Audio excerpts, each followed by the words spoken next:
ये कहानी है सोनपुर गांव की, जिसमें नंदनी की जिसके पति को मरे 8 साल हो चुके थे। नंदनी गांव की सबसे अमीर व्यक्ति थी। नंदनी अपने बेटे और सास के साथ रहा करती थी। उसकी एक किराने की दुकान थी जो उसके पति ने खोली थी।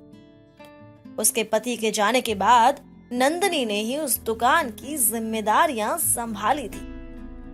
उसकी दुकान गांव की सबसे बड़ी दुकान थी और नंदनी की दुकान काफी अच्छी चलती भी थी, क्योंकि मोहन की दुकान पर रोजाना जरूरत का सारा सामान मिलता था। नंदनी की कमाई काफी अच्छी हुआ करती थी। उसका घर भी गांव में सबसे बड़ा घर था और घर में किसी भी चीज की कमी ना थी। लेकिन नंदनी कभी किसी को अपनी दुकान से उधार या मुफ्त में कुछ नहीं देती थी, चाहे कोई कितना भी गरीब या मजबूर क्यों ना हो। ऐसे ही एक दिन मोहन नाम का एक आदमी, जो नंदनी का पड़ोसी था, उसके पास आकर उससे उधार मांगता है। हाँ भाभी, वो क्या है ना, मेरी तनख्वाह मुझे अब तक नहीं मिली है और मेरे घर का राशन भी खत्म हो गया है, इसलिए फिलहाल आप मुझे उधार दे दो। अब 2-4 दिन बाद मेरी तनख्वाह आ जाएगी ना, तब मैं आपको पैसे लौटा दूंगा।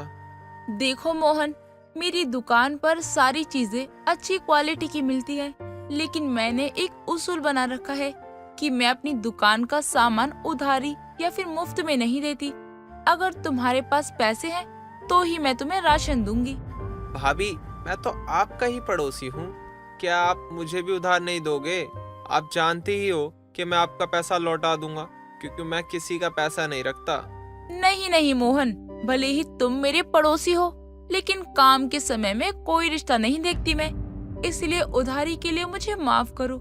जब तुम्हारे पास पैसे आ जाए तो मुझे पैसे देकर अपना राशन ले जाना। मोहन नंदनी से बार बार उधार मांगता है, लेकिन नंदनी उसको उधार नहीं देती, जिसके बाद मोहन उदास होकर वहां से चला जाता है।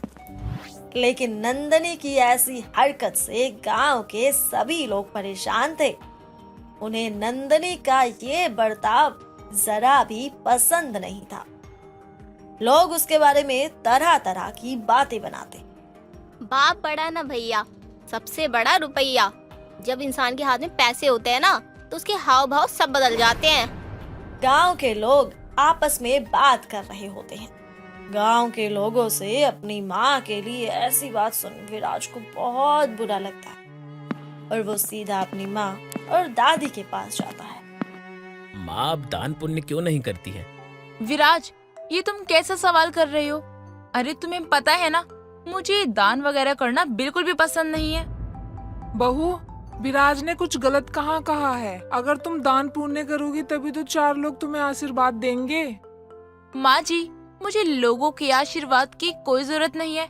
और हाँ, तब कहाँ थे ये 4 लोग जब हमें इन 4 लोगों की जरूरत थी? आज मेरे पास पैसा है तो लोगों को मेरे पैसे चुभ रहे हैं।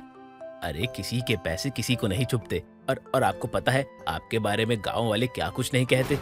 कहने दो बेटा, मुझे इन गांव वालों से फर्क नहीं पड़ता, क्योंकि हमारा पेट ये गांव वाले नहीं पालते।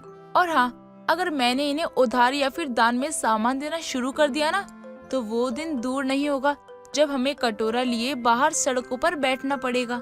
पर बहू, आप दोनों को मैंने कभी भी किसी चीज की कमी नहीं छोड़ी और मुझे काम कैसे संभालना है ये मुझे अच्छे से आता है, इसलिए मुझे और इस बात पर बहस नहीं चाहिए।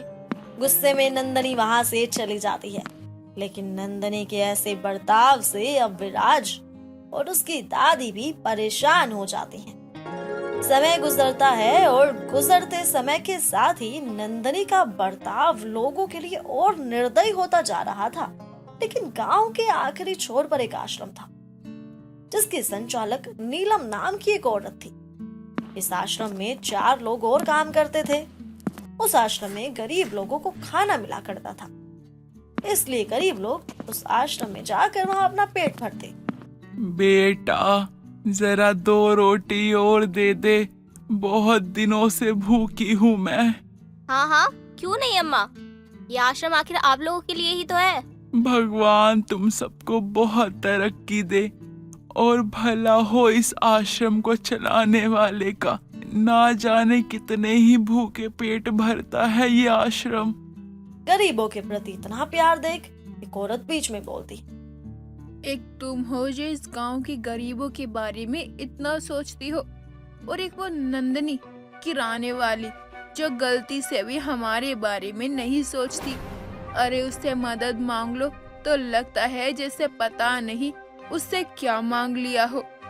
अरे ठीक है उसके पास बहुत पैसा है, लेकिन इसका मतलब ये नहीं कि वो अपने पैसों के घमंड में इतनी चूर रहेगी। ये लोगों के साथ ऐसा बर्ताव करती है। भगवान न करे अगर कल को अगर उसे किसी चीज की जरूरत पड़ी ना, तब भी कोई भी उसकी मदद नहीं करेगा। नहीं बेटा, कभी भी किसी के लिए खुद के मन में कोई दोष की भावना नहीं रखनी चाहिए। और अगर वो अपने कमाए हुए पैसों पे घमंड कर रही है तो उसका ये घमंड जायज है, क्योंकि उसके पति ने बस नींव रखी थी, लेकिन उसने अपनी दुकान, घर, बाकी सब कुछ खुद संभाला है। गांव वालों के मन में उसके प्रति बहुत नफरत पैदा हो चुकी है। लगता है मुझे नंदनी बेटा को संभालना पड़ेगा। गांव के लोग नंदनी से नफरत करने लगे थे और इसका कारण था उसका घमंड। वो किसी की मदद नहीं करती, पर गांव में इकलौती नंदनी की ही दुकान थी जिस पर सब कुछ मिलता था, इसलिए उसकी दुकान पर लोग जाते। समय बीतता है, ऐसे ही एक दिन नंदनी अपनी दुकान पर बैठी होती है।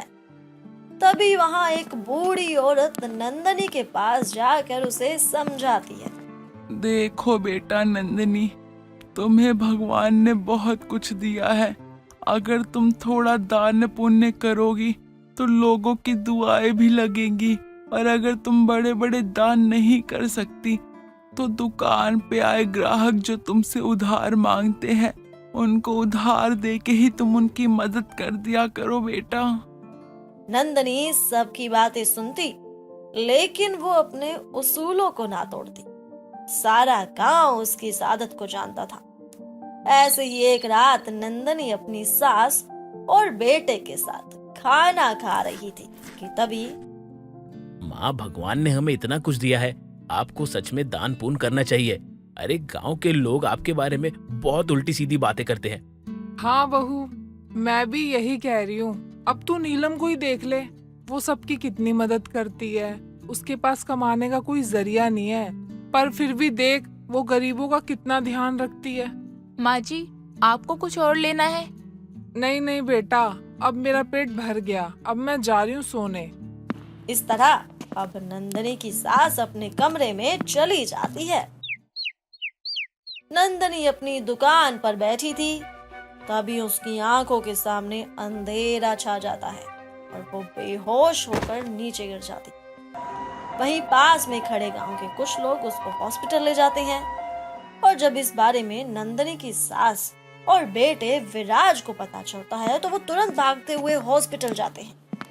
डॉक्टर साहब, मेरी बहू ठीक तो है ना? अरे माता जी, आपकी बहू तो ठीक है, लेकिन अब वो बोल और चल नहीं सकती क्योंकि उन्हें लकवा मार गया। गांव में नंदनी के बीमार होने की खबर आग की तरह फैल जाती है।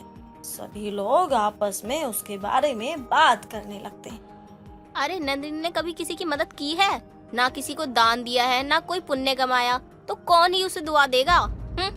तुम सही कह रही हो बहन, इसने कभी किसी की मदद नहीं करी और ना ही कभी किसी को एक पैसे का सामान मुफ्त में दिया।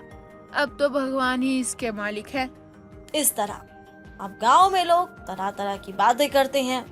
अचानक नंदनी के इस तरह बीमार हो जाने के बाद उसकी दुकान में काफी नुकसान होने लगा था और गोदाम में पड़े सामान भी खराब होने की कगार पर आ रहा था।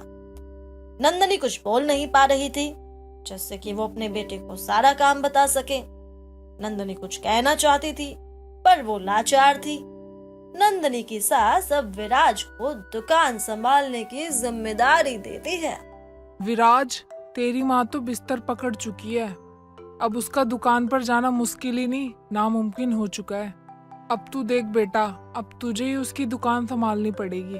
वरना बहुत बड़ा नुकसान हो जाएगा हमारा।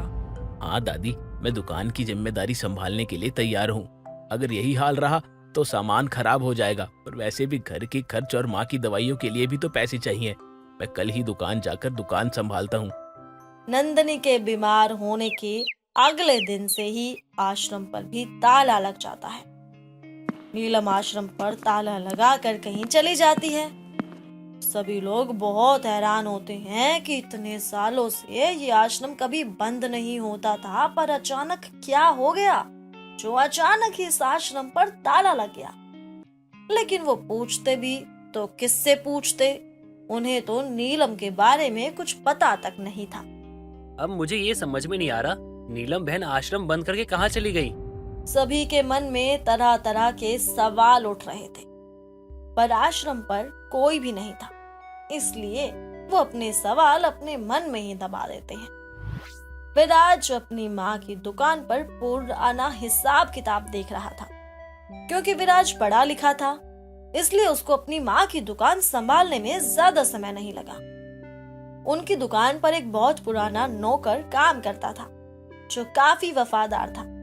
विराज पुराना हिसाब किताब देख रहा था कि तभी उसकी नजर एक पन्ने पर जाती है जिस पर नीलम का नाम लिखा था और नीचे जोड़ तोड़ भी था। विराज उस पन्ने को गौर से देखने लगा और माँ तो किसी को उधार नहीं देती थी, फिर ये? काफी सोचने समझने के बाद विराज अपनी माँ के पुराने नौकर से सवाल करता है। काका, आप तो माँ के साथ इतने समय से काम कर रहे हैं, क्या आप जानते हैं कि माँ उस आश्रम वाली को हर महीने इतने पैसे क्यों देती थी? विराज की बात सुन वो वफादार नौकर चुपचाप खड़ा रहा और इस तरह विराज के एक बार फिर जोर देने पर नौकर बोला, विराज बेटा, मैं नंदिनी दीदी के साथ कई सालों से काम कर रहा हूँ। मैं उन्हें बहुत अच्छे से जानता हूँ। वो एक बहुत अच्छी इंसान है। वो अपने नौकरों को अपना भाई मानती है, उनका ध्यान रखती है, उनके बारे में पहले सोचती है।